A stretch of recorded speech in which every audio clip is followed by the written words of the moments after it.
వెంటనే ఆ చిన్నవాని తండ్రి, నమ్ముచున్నాను, నాకు అపనమ్మకం ఉండకుండా సహాయం చేయమని బిగ్గరగా చెప్పాను. అలా చదువుదాం అన్నమాట. వెంటనే ఆ చిన్నవాని తండ్రి, నమ్ముచున్నాను, నాకు అపనమ్మకం ఉండకుండా సహాయం చేయమని బిగ్గరగా చెప్పాను. ప్రభు మాటలు మనందరూ ఆశ్రయించి మనతో మాట్లాడడం కాక ప్రభు సహాయకుడిపై ప్రార్థన చేసుకుందాం. పరలోకమందున్న తండ్రి, నమ్మదగిన దేవుడానికి కొందనాలు. ఈ రాత్రి మీ సన్నిధికి నడిపించి పాటలతో నిర్మయపరిచే భాగ్యం ఇచ్చారు, మీ కొందనాలు. దేవా ప్రభా, ఈ సమయంలో నీ వాక్యాన్ని ధ్యానించబోతుండగా చదవబడిన లేఖనం మీద నీ ఆశీర్వాదం ఉంచము. దేవా, నీ వాక్యము జుంటు తేనె దారాల కంటే మధురమైనది. నీ వాక్యము రెండంచెల ఎటువంటి ఖడ్గము కంటే వాడైనది. అట్లాంటి నీ వాక్యం సమీపానికి మేము వస్తూ ఉంటున్నప్పుడు ఆ వాక్యము మా ప్రాణాత్మ దేహాలను యోజించమట్టుకు దూర్చు, మా ప్రాణాత్మ శరీరాలని శుద్ధి చేసి మీకు అంగీకారమైన జీవితాలని మాకు దయచేయనట్లుగా నీ వాక్యాన్ని మాకు దయచేయండి. నిలబడుతున్న విదాసుని నేను బలహీనుడు ప్రభా, యోగ్యుని అనేక అందుబాటులో కలిగిన వాడును, మీ ప్రజలు ఎదుట నిలబట్టుకు చాలిన వాడిని కానని నా నిస్సహాయస్థితి మీకు తెలియచేసి మీ మీద ఆధారపడుతుండగా కృప చూపుతారండి. నా నోట నీ మాటలు ఉంచుతానని వాగ్దానం మీరు అక్షరాలు నెరవేర్చి ఈ రాత్రి కొన్ని మాటలు పలుకుటకు సహాయము చేసి నీ చిత్తానుసారంగా ఈ రాత్రి మేము ప్రార్థించుటకు మాకు సహాయము చేయమని మహిమ ఘనత ప్రభావం మీకు ఆరోపిస్తూ మీ కృపను కోరుకుంటూ యేసు ప్రభువారి శ్రేష్టమైన నామములో వందనములతో ప్రార్థిస్తున్నాం మా పరమ తండ్రి, ఆమేన్.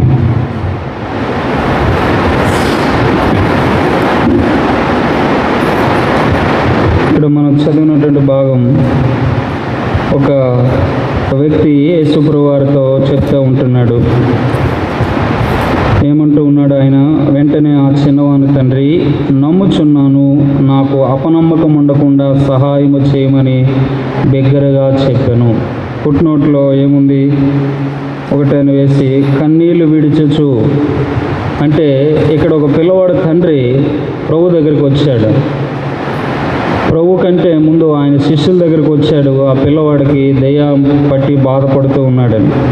అయితే ఆ శిష్యులు ఆ దెయ్యాన్ని వెళ్ళగొట్టలేకపోయినారు. ఇప్పుడు ప్రభు వచ్చాడు. ప్రభు దగ్గరికి వచ్చి ఆయన మాట్లాడుతూ ఉన్నాడు. ప్రభా, ఇదిగో నా పిల్లవాడు ఇలా ఉన్నాడు, నీ శిష్యుల దగ్గరికి వచ్చాను, అది వారి చేత కాలేదు, అయితే నీ వల్ల ఏమైనా అయితే చెయ్యి అంటే అప్పుడు ప్రభువారు చెప్పాడు, నమ్ముట నీ వల్ల అయితే నమ్మువానికి సమస్తము సాధ్యమే అని మాట ప్రభు చెప్పిన తర్వాత ఎమ్మటే 24లో ఆయన అంటున్నాడు, అవును ప్రభువా. వెంటనే ఏముందండి అక్కడ?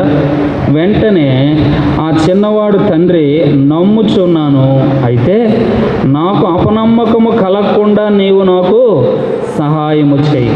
ఈ దినాల్లో, చివరి దినాల్లో, అంచె దినాల్లో ఉన్న మనకి కూడా ఈ ప్రార్థన ఎంతో అవసరమై ఉంది. ఏ ప్రార్థన?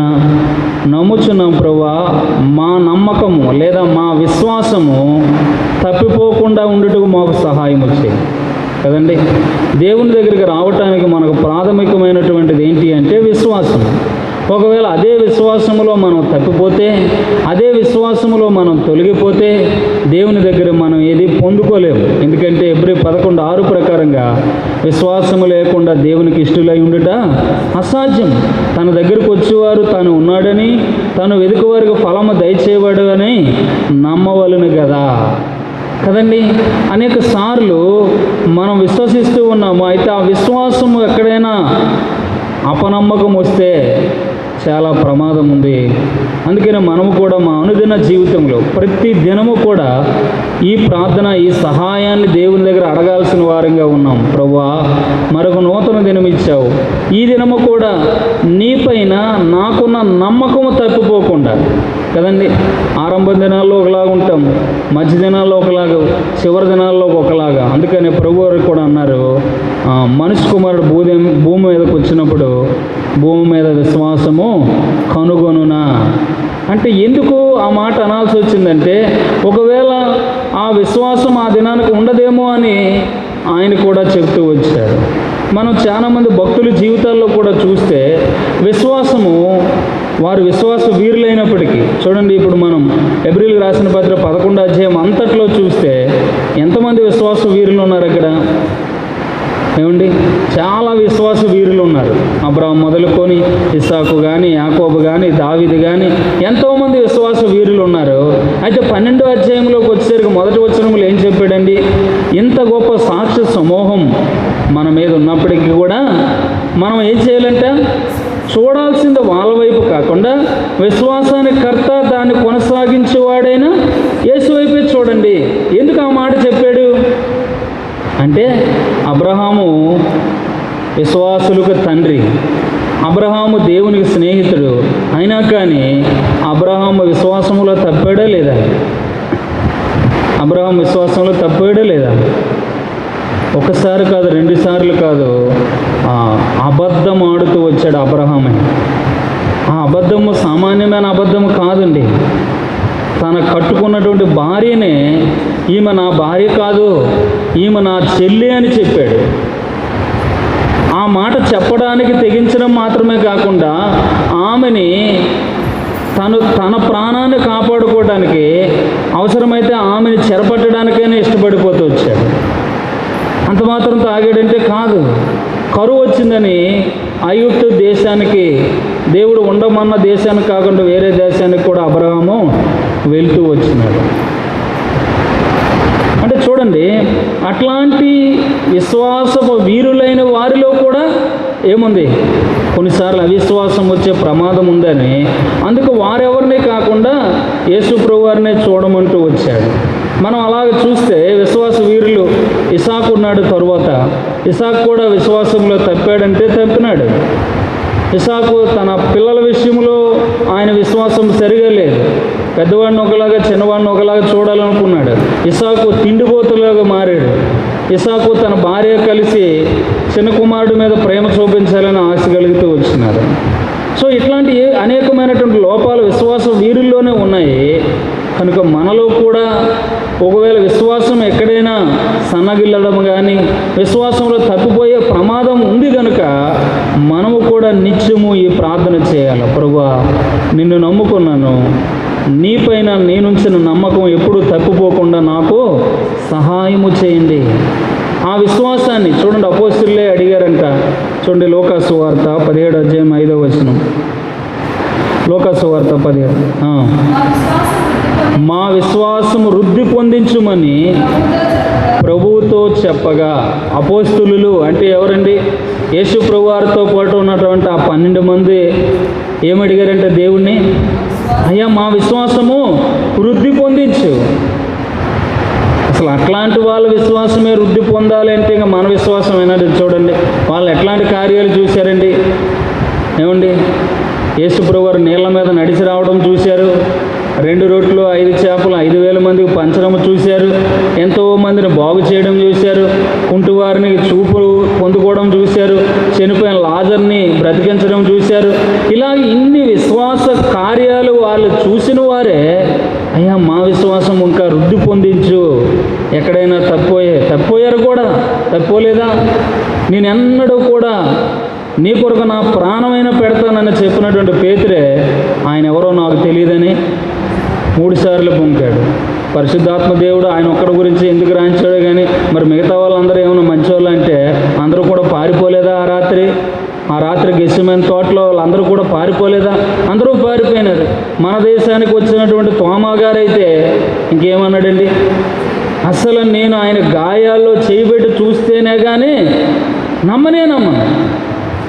అంటే చూడండి, విశ్వాసములో మనం వృద్ధి చెందకపోతే, మన విశ్వాసము దినదినము బలపడకపోతే, మన విశ్వాసము దినదినము కూడా అభివృద్ధిలోకి రాకపోతే ఏ క్షణాన్నైనా తప్పిపోయే ప్రమాదం ఉంది.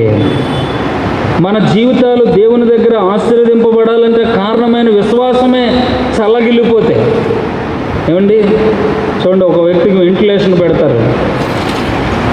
వెంటిలేషన్ మీద పెట్టి ఇప్పుడు అక్కడ ఆక్సిజన్, ఒకరోజు ఒక పరిస్థితి అలాగే మేము 108లో చేసినప్పుడు ఎదురైంది. దాదాపు ఒక 50 కిలోమీటర్లు జర్నీ చేయాలి, అంబులెన్స్ డ్రైవింగ్ చేయాలి. ఆయనేమో బండిలో ఆక్సిజన్ పెట్టని పేషెంట్ ఉన్నాడు. ఆక్సిజన్ ఏమో దాదాపు ఒక 20% ఉంది. ఆ ఆక్సిజను అయిపోయేలోపు ఆ పేషెంట్ని ఆ 50 కిలోమీటర్లు రీచ్ అవ్వకపోతే చాలా ప్రమాదంలో పడిపోతాం. ఆ వ్యక్తి ఏమైనా అయ్యాడు అనుకోండి, ఆక్సిజన్ ఉన్న అంబులెన్స్ ఎక్కించామని చెప్పారు, మీదే బాధ్యత అని అక్కడ ఉన్న టెక్నీషియన్ మీద నా మీద పడతారు వాళ్ళు. అంటే ఇప్పుడు ఆ ఆక్సిజన్ అయిపోయేలోపు ఏం చేయాలి? ఆ జర్నీ ముగించేయాలి. దేవుని దయ వల్ల ముగించగలిగాం. ఆ రోజు ఆ వ్యక్తి బ్రతికాడు. అంటే ఇక్కడ నా తలంపు ఏంటంటే, మన జీవితంలో మన జీవితం ముగించే లోపు మన విశ్వాసం ఎక్కడ కూడా ఏం చేయకూడదు, ఆగిపోకూడదు. ఆ విశ్వాసం అయిపోయింది అంటే మన జీవితం ఏమైపోయినట్లండి? తప్పైనట్లు. మన జీవితం ఎక్కడైనా ఆక్సిజన్ ఆగిపోతే ఏమైపోద్ది? గుండె ఆగిపోయినట్లు కదండి. పౌలుగా ప్రకటన గ్రంథంలో అదేన్నాడు, జీవించున్నావు అని పేరు మాత్రం ఉంది కానీ నీవు మృతుడివే. ఎందుకు మృతుడివే అని చెప్పాడు? ఎందుకు మృతుడు చెప్పాడు? నీ క్రియలు సరిగా లేవు, నీ క్రియలు సరిగా లేవు. విశ్వాసంతో నువ్వు ఆరంభించావు కానీ ఆ విశ్వాసాన్ని నువ్వేం చేయట్లేదు, కొనసాగలా. నీ విశ్వాసం అంతకంతకు ఏమవ్వాలా, వృద్ధి చెందలేదు. కనుక నువ్వు ఎలాగున్నావు అంటున్నాడు, మృతుడివే.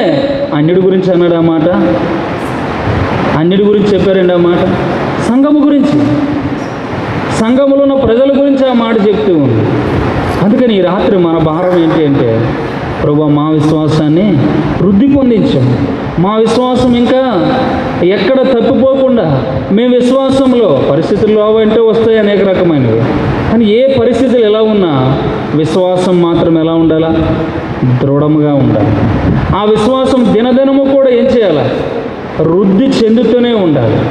అయితే విశ్వాసం ఎలా కలుగుతుంది? ఎలా విశ్వాసం వృద్ధి చెందుతుంది? రోమీలకు రాసిన పత్రిక 10వ అధ్యాయం 17వ వచనం. రోమీలకు రాసిన పత్రిక 10:17. కాగా వినుట వలన విశ్వాసము కలుగును. ఇప్పుడు మన విశ్వాసము కలగాలన్నా, ఆ విశ్వాసము దినదినము వృద్ధి చెందాలన్నా ఏముండాలండి? వాక్య అనుభవం ఉండాలి. వాక్యాన్ని ఎంతగా ధ్యానిస్తామో, వాక్యాన్ని ఎంతగా వింటామో, వాక్యాన్ని ఎంత నేర్చుకుంటామో, వాక్యాన్ని ఎంత మన జీవిత అనుభవంలోకి తెస్తామో అంతగా మన విశ్వాసం ఏమవుద్దండి? వృద్ధి చెందుతూ ఉంటుంది. అంతగా మన విశ్వాసము అభివృద్ధి చెందుతూ ఉంటుంది. మన దేవునితో మన సహవాసము కూడా ఎక్కువ అవుతూ ఉంటుంది. చూడండి, మార్కు సువార్త 4వ అధ్యాయం 20వ వచనం. మార్కు సువార్త 4వ అధ్యాయం 20వ వచనం. మంచి నేలను విత్తబడిన వారు ఎవరనగా, వాక్యం విని దాన్ని అంగీకరించి 30 దంతులుగాను 60 దంతులుగాను 100 దంతులుగాను ఫలించిన వారిని. ఏంటంటే వాక్యం విని అంగీకరించి ఫలించాలి. దేంట్లో? విన్న వాక్యాన్ని అంగీకరించి విశ్వాసములో 30 దంతులుగాను 60 దంతులుగాను 100 దంతులుగాను మనం ఏం చేయాలి? అయితే ఈ రాత్రి కూడా మనం ఆలోచన చేసుకోవాలి. ఎన్ని సంవత్సరాలు అయింది నేను విశ్వాసంలోకి వచ్చి? ఇప్పుడు నా విశ్వాసం ఎక్కడుంది? 30లో ఉందా? 60లో ఉందా? 100లో ఉందా? ఇది మన ప్రశ్న అయి ఉండాలి. మధ్య యూట్యూబ్లో పెడతా ఉన్నారు, 60లో 30 లాగా ఉండడం ఎలాగా? ఇగో ఈ స్టెప్పులు వేస్తే, ఏ స్టెప్పులు? ఎక్సర్సైజ్, లేదా ఆహారం తింటే, లేదా ఇలాగ రన్నింగ్ చేస్తే, ఇలా వాకింగ్ చేస్తే ఎలా ఉంటారట? 60లో కూడా, అంటే 60 సంవత్సరాల వయసు అయినా కూడా 30 సంవత్సరాల వయసు వాళ్ళలాగా ఉంటారంట. ఏంటది? ఆయన ఎవరో చెప్పాడు, ఒక 5 రకాల ఎక్సర్సైజులు పొద్దున్నే చేస్తే కాళ్ళు, ఎముకలు, బాడీ అంతా దృఢంగా ఉండి చాలా బలంగా ఉంటారని. సో భౌతికంగా అది అవునో కాదో తర్వాత పక్కన పెడితే, ముందుగా మనం చూసుకోవాల్సింది ఏంటంటే మన ఆత్మీయ జీవితం, మన ఆత్మీయ విశ్వాసము ఇది ఎలా ఉంది? భౌతిక శరీరానికి అన్ని ఎక్సర్సైజులు అన్ని రకాలు అవసరమైతే, మరి విశ్వాసము, మన పేరే విశ్వాసులు కదా, ఈ విశ్వాసంలో వృద్ధి చెందే విషయంలో ఎలా ఉంది మన యొక్క జీవితం అనేది ఎల్లప్పుడూ మనం పరీక్షించుకుంటూ ఉండాలి. ఆ విశ్వాసం ఏమైనా సన్నగిలితే ఎందుకు సన్నగిలుతూ ఉంది? ఆ విశ్వాసం ఎందుకు తగ్గిపోతూ ఉంది? ఆ విశ్వాసము ఎక్కడ చేజారుతూ ఉంది? తప్పకుండా మనల్ని మనం ఏం చేయాలి?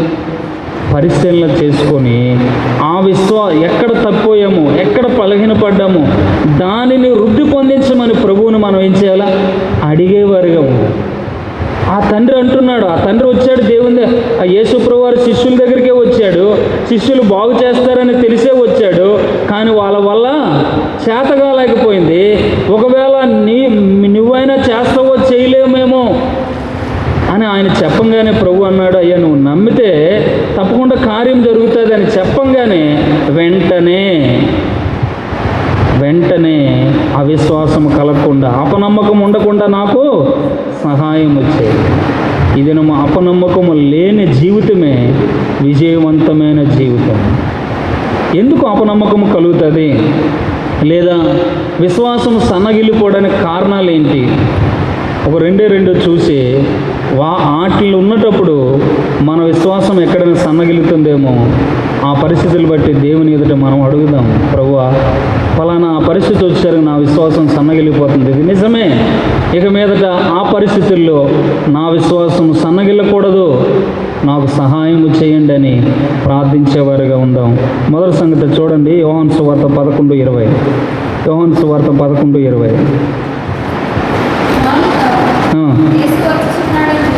యేసు వచ్చుచున్నాడని విని ఆయన ఎదుర్కొన్న వెళ్ళును కానీ మరియ ఇంటిలోనే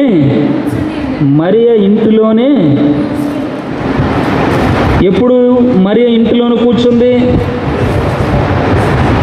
తమ్ముడు చనిపోయినాడు అంటే శ్రమ వచ్చింది వాళ్ళకి కదండి. లాజరు చనిపోయి 4 దినాలు, అప్పటికి 4 దినాలు అవుతూ ఉంది. లాజరు యొక్క అక్కలు వీళ్ళిద్దరూ ఎవరు? మరియా, మార్తా. ఇప్పుడు ఈ మరియా ఒకప్పుడు ఎక్కడ కూర్చునేది చూడండి. లోకాసు వార్త 10:38 లోకాసు వార్త 10:38 చూడండి.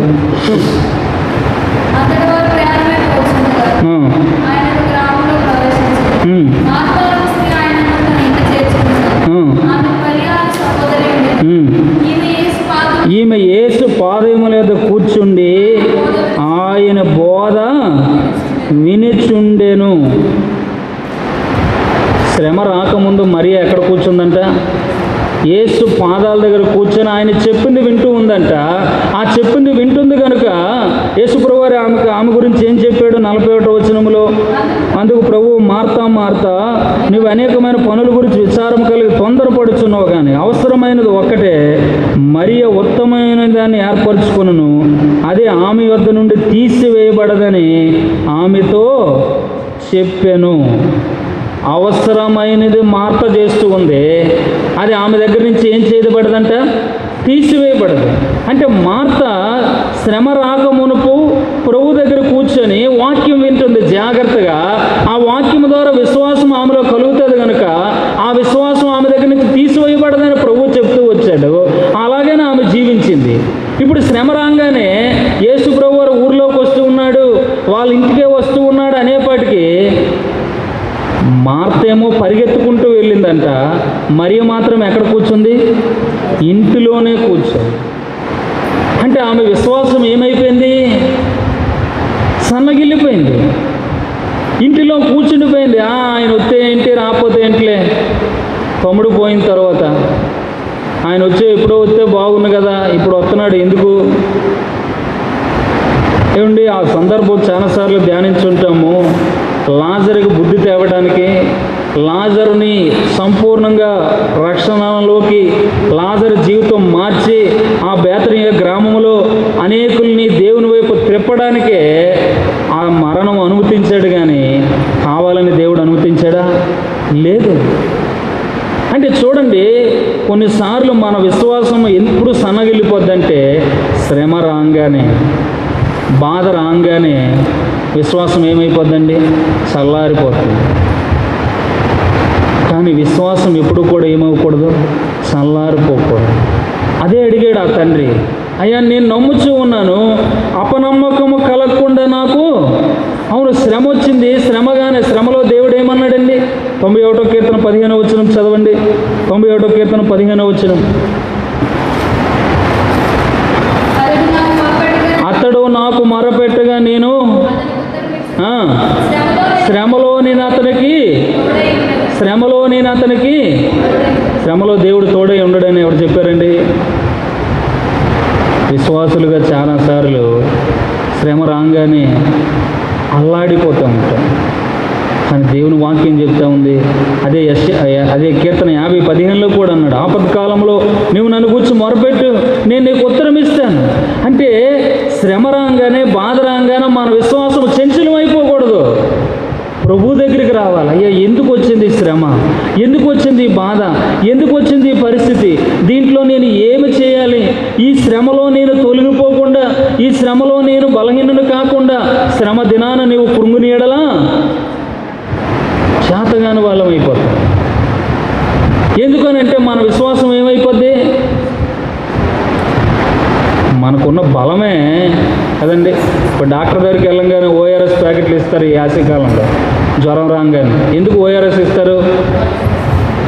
స్వీట్గా ఉంటుంది, బాగా తాగుతారని. మన ఒంట్లో ఉన్నటువంటి ఇమ్యూనిటీ పవర్ ఏదైతే ఉందో ఆ డిహైడ్రేషన్ అయిపోతుంది. అది ఈ వేడికి వాటికి ఒంట్లో ఉండాల్సిన ఆ లవణాలు, ఆ సాల్ట్ అట్లాంటివన్నీ కూడా ఆవిరైపోతే వాటిని మళ్ళీ ఇంక్రీజ్ చేయడానికి. సో దేవుడి దగ్గరకు కూడా మనం వెళ్ళాలి శ్రమల్లో. ఎందుకంటే ఈ పరిస్థితి నుంచి ఎలా ఇంక్రీజ్ అవ్వాలో దాని కొరకు. కానీ ఈ శ్రమ వచ్చిందని మన దారులు మనం వెతికి ఏమండి, కీర్తనకాడు దావీదు మంచి అనుభవంతో మాట చెప్పాడు చూడండి. 119వ కీర్తన 67వ వచనం. 119వ కీర్తన 67వ వచనం. శ్రమ కలగక మునుపు నేను త్రోవ విడిచితిని. అంటే శ్రమ ఎందుకు వచ్చిందంటారు? సరైన త్రోవలో లేడు కాబట్టి శ్రమ వచ్చింది దావీదుకి. సరైన త్రోవలో లేకపోతే శ్రమే వస్తుంది. ఏమండి, శ్రమ కొన్ని రకాలు, శ్రమలో వచ్చే రకాలు చాలా ఉన్నాయి. అది చాలాసార్లు చెప్పాను నేను. శ్రమ రాగానే ఎందుకు వచ్చిందో అడగాలి ప్రభువుని. చాలా రకాలైన పరిస్థితులు బట్టి వస్తాయి, బైబిల్ గ్రంథంలో ఉంది కదండి. కొన్నిసార్లు మనం పరీక్షించడానికి, కొన్నిసార్లు మనల్ని మరింతగా మెరుగుదిద్దడానికి, కొన్నిసార్లు మనల్ని సరిచేయడానికి, కొన్నిసార్లు కదండి. చూడండి, ద్వితీయోపదేశకాండంలో ఒక చక్కని మాట ఉంది. ద్వితీయోపదేశకాండం 32:11. ద్వితీయోపదేశకాండం 32:11.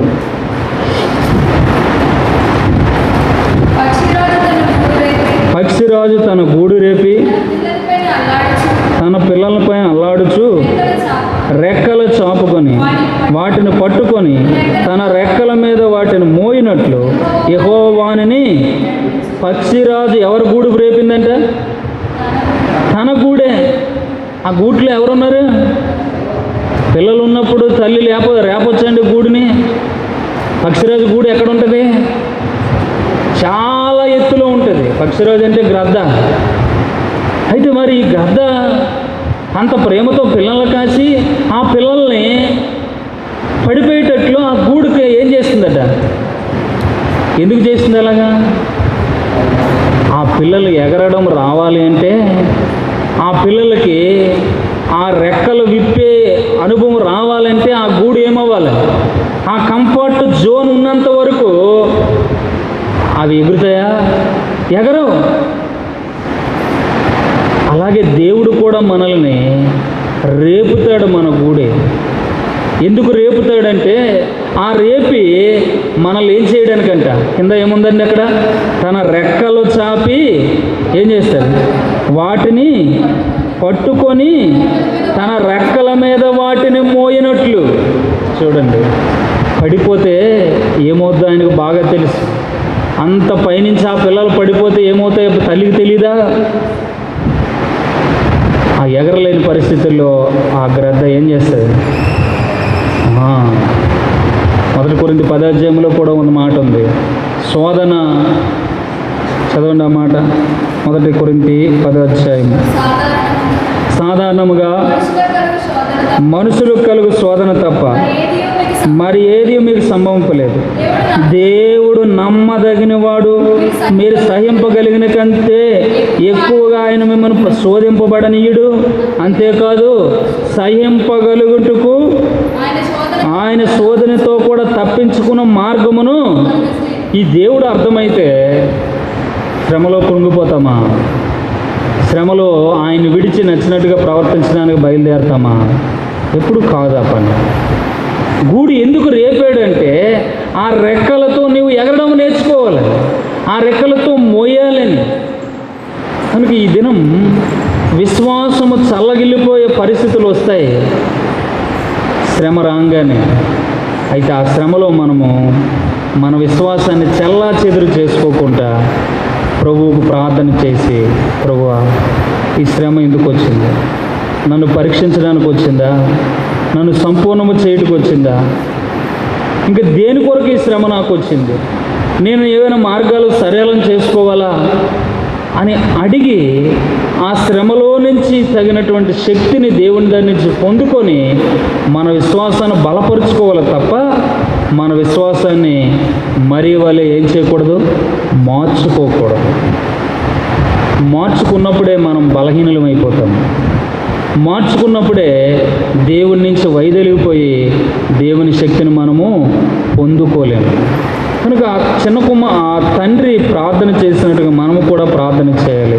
ప్రభువా మా నమ్మకం తప్పిపోకుండా మాకు సహాయము చేయి. శ్రమ వస్తుంది, దేవుడే అన్నాడు, లోకంలో మీకు శ్రమ కలుగును, ఆయనను మీరు ధైర్యంగా ఉండండి. క్రైస్తవ జీవితము ఏ జీవితం అంట? ఏ జీవితం అండి? శ్రమలతో కూడిన జీవితం.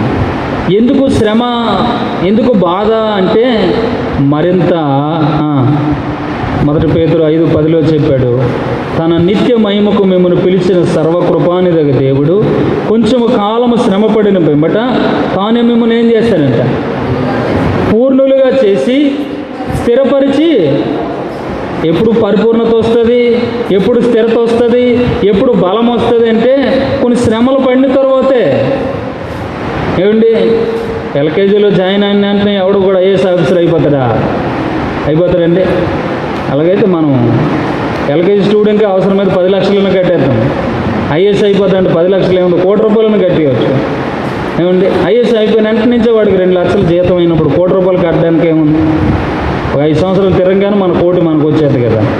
5 సంవత్సరాలు అక్కర్లా. ఇప్పుడున్న అన్యాయ ప్రపంచంలోన ఏముంది, ఆడ ఒక 4 రోజులు కలెక్టరు బల్ల కింద చేయి పెడితే అలాంటి 10 వచ్చేస్తాయి. కాదు కదా, అలాగా ఎక్కడైనా అవుతుందా? అవ్వదు. క్రైస్తవ జీవితం కూడా అంతే. శ్రమ ఉండాలి. ఆ శ్రమలో దేవుని సన్నిధి మనం అనుభవించాలి. ఆ శ్రమ తర్వాత దేవుడు మనల్ని స్థిరపరచడం, బలపరచడం చూసిన తరువాత ఆ దేవునికి మహిమ మనం అనేకులను కూడా కదండి. ఫిబ్రవరికి రాసిన పత్రిక 2వ అధ్యాయం 18వ వచనం చదవండి. ఫిబ్రవరికి రాసిన పత్రిక 2:18. తాను శోధింపబడి శ్రమ పొందిన గనుక శోధింపబడి వారికి సహాయము చేయగలవాడై. ఏంటి మాట? ఆయన శోధింపబడి శ్రమ పడ్డాడు. ఇప్పుడు శోధింపబడి శ్రమ పడుతున్న మనకి సహాయము చేయగలిగిన వాడు ఉన్నాడా లేడా? ఇప్పుడు మనం కూడా శ్రమ పడ్డామనుకోండి, మన పిల్లలకు కూడా ఏం చెప్తాం? ఒరే నాయన, ఏం కాదు, శ్రమలు వస్తాయి, బాధలు వస్తాయి. నా జీవితంలో కూడా పలానా ఇలా జరిగింది, నేను పలానా విధంగా దేవుడు నన్ను బయటకు తెచ్చాడు, నిన్ను కూడా తెస్తాడని మనం ఏం చేస్తాం? ధైర్యపరచగలుగుతాం. అసలు మనకే శ్రమ రాకపోతే ఆడికేం చెప్తాం కదండి. అందుకని చాలామంది తల్లులు కంగారు బెంబేలు ఎత్తిపోతూ ఉంటారు. పిల్లోడికి చిన్న దెబ్బ తగిలి రక్తం రాగానే, ఎందుకంటే వీళ్ళకి ముందు భయం రక్తాన్ని చూడంగానే. ఆడే కొన్నిసార్లు ధైర్యంగా ఉంటాడు.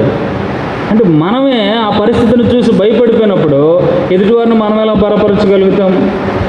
దేవుడే, ఆయనే మన కొరకు ఈ లోకంలోకి వచ్చి ఆయన శోధింపబడ్డాడు, మన వల్ల శ్రమ పడ్డాడు, మన వల్ల అన్ని బాధలు. ఏమండి, ఆయనంట నోటి మాటతో సర్వాన్ని కలుగు చేసిన ఆయన తన పన్ను తాను కట్టుకోవడానికి ఆయన దగ్గర ఏం లేదు. ఏం లేదండి, ఒక నాణ్యం లేదు ఆయన దగ్గర. తన పన్ను తాను కట్టుకోవడానికి ఈ సమస్తాన్ని సృజించిన వాడు ఆయన అయితే ఆయనకి లేకపోతే ఆయనకి ఏమైనా అసాధ్యమా? ఆయన ఎలాగైనా చేయగలడు. మరి ఆయనకే లేదన్నప్పుడు మన గురించి ఎందుకు మనం టెన్షన్? ఆయన ఎలాగైనా చేయగలరు కాబట్టి ఆయన ఎప్పుడు చేసినట్టు ఇప్పుడు కూడా చేస్తారా? చేయడా? తప్పకుండా చేస్తారు. కనుక మొట్టమొదటిగా